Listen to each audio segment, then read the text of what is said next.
So this is the latest handheld emulator from Anbernic, and this one does something a little different, and it does it by being somewhat familiar.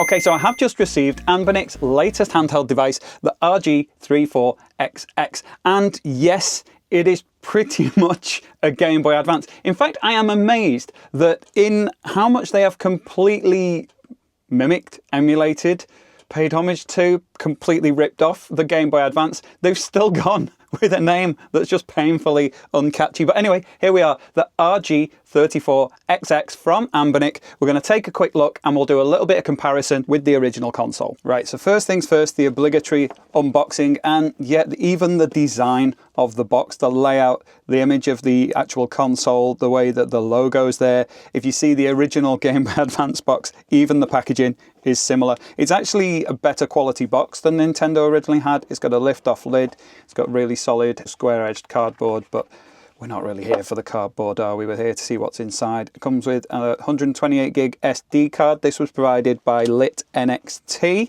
Thank you very much to them for sending this to me for a look. I have been super curious about what this console is like, having been a fan of the Game Boy Advance for a long time. Here we are. I got the Indigo edition. I was always a fan of the original kind of authentic purple one. You can get these in different colors. There's a black one. Nintendo originally launched the purple and the black, but purple and Nintendo to me are kind of, they go hand in hand, like the Game Boy Color, like the GameCube. I always loved the purple consoles that they did. So here we are with this one. To the untrained eye, if someone said, what's this? It looks like a Game Boy Advance, but it isn't. There are some subtle differences, more obvious when you look at the top, and we got like the inputs and the extra buttons and things here. But yeah, that is our console. Inside the box, there is a vacuum formed tray. Beneath that, we have a wrist strap lanyard, because the original Game Boy Advance had, where was it now?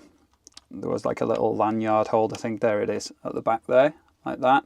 And this one also has that same feature. Like I say, it's incredibly similar, isn't it? You get a screen protector, you get the instructions, and in here, I'm assuming we may have a USB cable.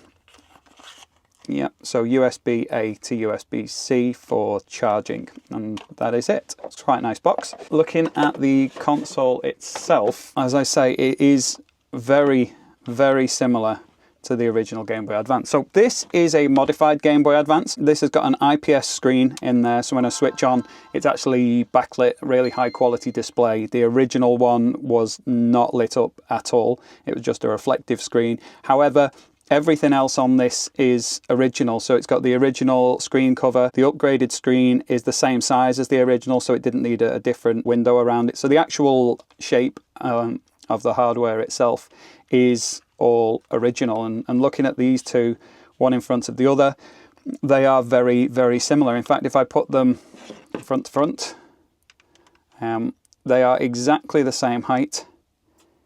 Looks like same width, same sort of feature set from the front and back. The back is slightly different because the battery compartment is slightly wider. If we put those side by side there, but only very slightly. Looking at the bottom, where you originally had the volume dial, it's been replaced with a kind of a faux dial. It's one of those kind of rocker switches that you get on the modified Nintendo Game Boys, where you can cycle through different brightness levels and things. I really like that they've kind of used that in the place of this. You got your headphone socket. Over here, originally you had an on-off slider switch. This one has a push-button switch, but other than that, very similar. The original one took two AA batteries and had a kind of clip-off battery cover.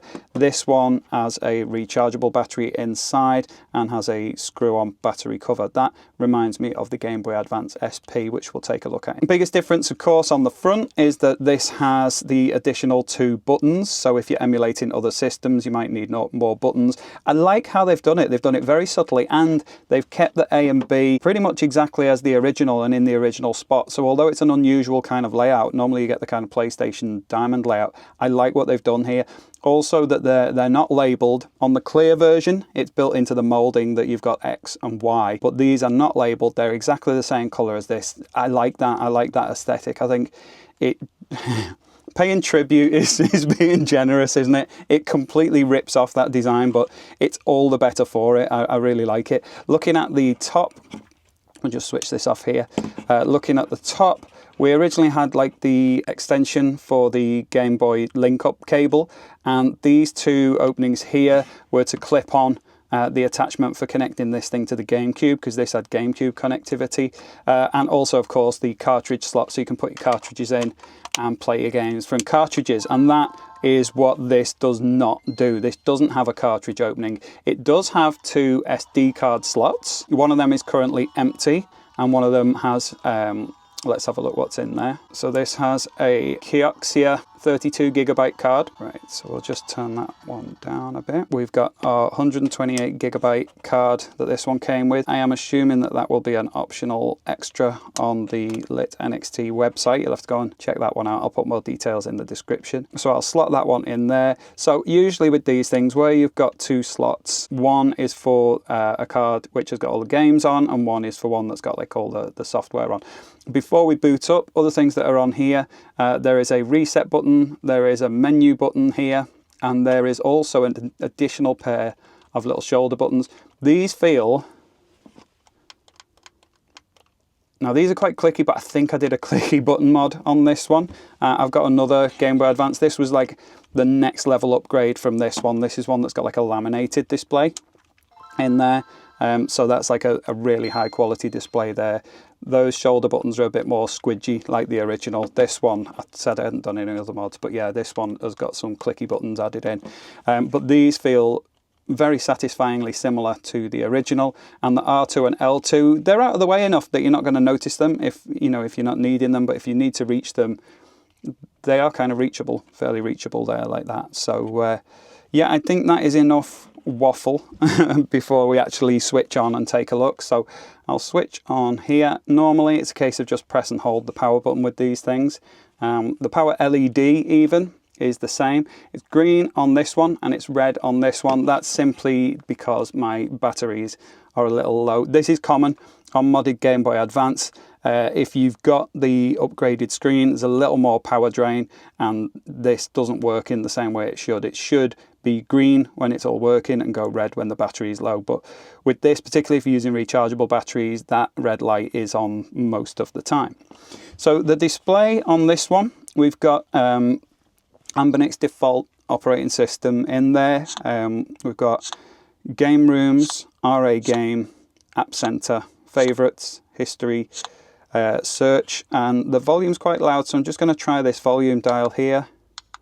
So that just nudges to the side and dials it down a little, so we'll get that on 5. It tells you the volume level up here. We've got search, we've got settings, and so on. Now this setup is similar to the default one I had with the Anbernic SP. Now the Anbernic SP, if we remember the Game Boy Advance, which had its successor, the Game Boy Advance SP. This isn't the first time Anbernic have made a console that is very similar to one of Nintendo's favourites. In fact, I am amazed that they are getting away with it, because I know what Nintendo are like for protecting their IP. But what I've got here, if I can get it out of my case, is this is Anbernic's SP console. Now this one definitely mimics the original, but it was subtly different enough that you could tell it was a different console. It borrowed a lot from the design, but it wasn't exactly the same. Clearly they did this, tried it out, didn't get in any trouble, so they're kind of going all in with this one. I'd be amazed to see if they actually bring out a Game Boy type one as well. You know, we've been used to this, haven't we? This is the original Nintendo Game Boy. This is the Mio Mini Plus. We've become quite accustomed to things kind of giving a nod towards, a none too subtle nod towards the original designs of the Game Boy. But the point we've come to now, where we've got consoles that are basically as close as possible, it's almost like having a modded Game Boy Advance, rather than a different console. It very much feels like Game Boy Advance. It doesn't, of course, have the Nintendo branding. They've not been super cheeky like Funny Playing FPGBC. They actually had the Nintendo branding on the case. They've not gone all out that much, but it's as good as, isn't it? It's got the start select text on here, the speaker design with the vents and everything is pretty much the same, and it's definitely enough to kind of have a nod towards that.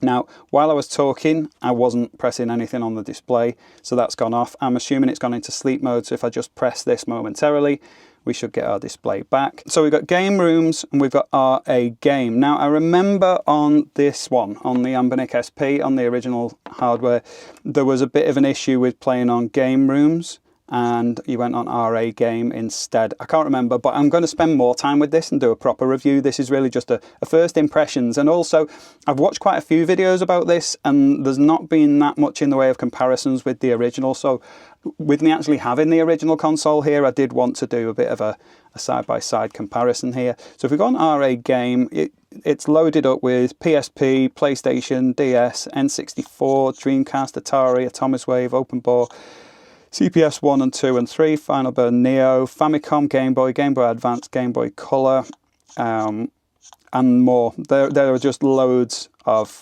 consoles, arcade machines and so on there. I'm going to have to try them all out, but the actual interface is nice. It's got like little artwork of the different control pads for each console. And various different arcade ones and ports and things. So I will be spending a bit of time with that. But I mean, just look at the hardware. What we're all here for is Game Boy Advance emulation, isn't it? So we'll have to take a look at that. I was sort of cycling through like that, but normally you can kind of go through with the L and R buttons. That didn't work. That doesn't work there. No, so I'll just use the D-pad. So on Game Boy Advance, lots of games on the card here. Seeing as I've got Mario Kart Super Circuit in here, I will load up the same if it is on here. So we've got lots of different games. Hopefully we will have Mario Kart Super Circuit. Now so it goes from Golden Sun to Tekken to Crash Bandicoot to Sonic Advance.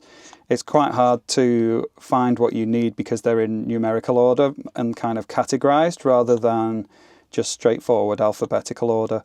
So what we can do in this case is we can keep sort of searching through the list, but there is a total of 780 games, so that may take a while. So that's where this search feature may well come in. So we'll go on search and we'll look for Mario Kart Super Circuit.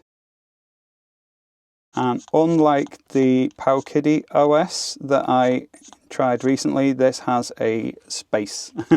So you can search for more than one word. Now I'm not sure, is Mario Kart one word or two? We'll soon find out. So we'll search for that. No, nothing. So if we come back and try... it seems like there's no Mario Kart on there. So let's see what else. I've got Metroid Zero Mission. We'll see if we've got that. Okay. So we've got Metroid, Return of Samus, Metroid Zero Mission twice. I assume one's in the game room and one's in the other. Anyway, so if we try launching Metroid Zero Mission, if that loads up, what we'll do... So get our cartridge.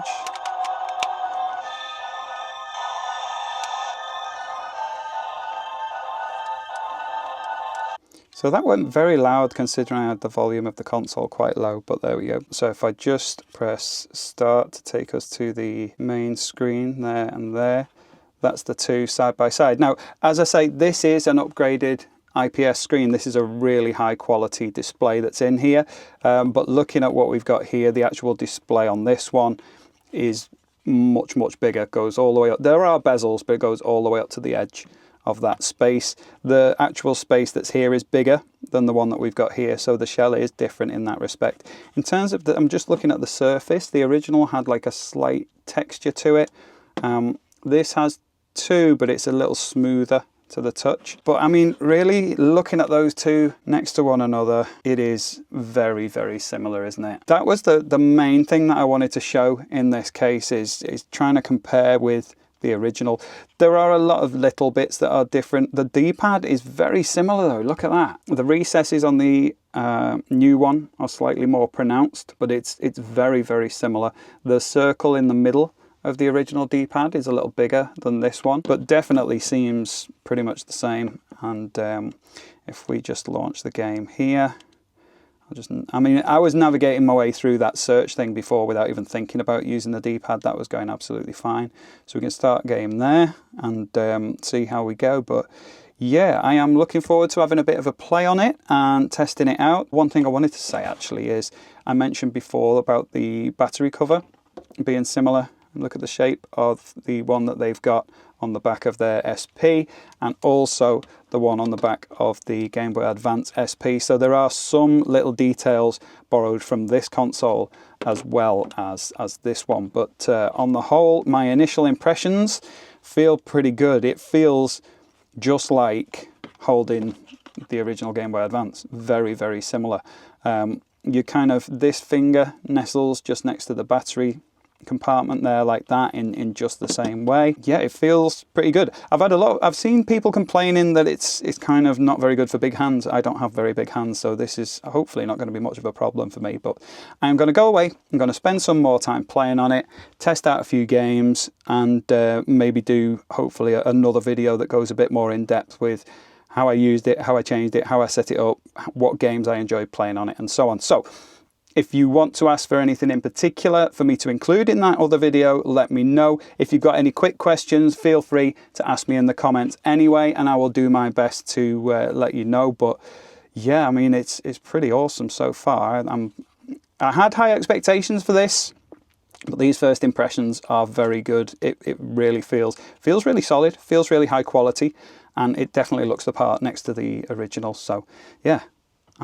First impressions are pretty good. So that's it for now. As I say, I'm really, really impressed. My expectations were high, and so far they've been met. I'm really looking forward to having a bit of a play on this. Definitely going to be playing a whole load of my favourite Game Boy Advance games and seeing how I get on. I did mention in the video I have got this as well. This is the Anbernic SP. If you want to find out a little bit more about that one, I will be linking it up here. You can go and take a look. Otherwise, thanks again to LITNXT for sending this out. Let me know what you want to know, and I'll put more in my next video about this. But in the meantime, I'm going to put this thing through its paces, play some of my favourite games, and I'll see you in the next video. Take care.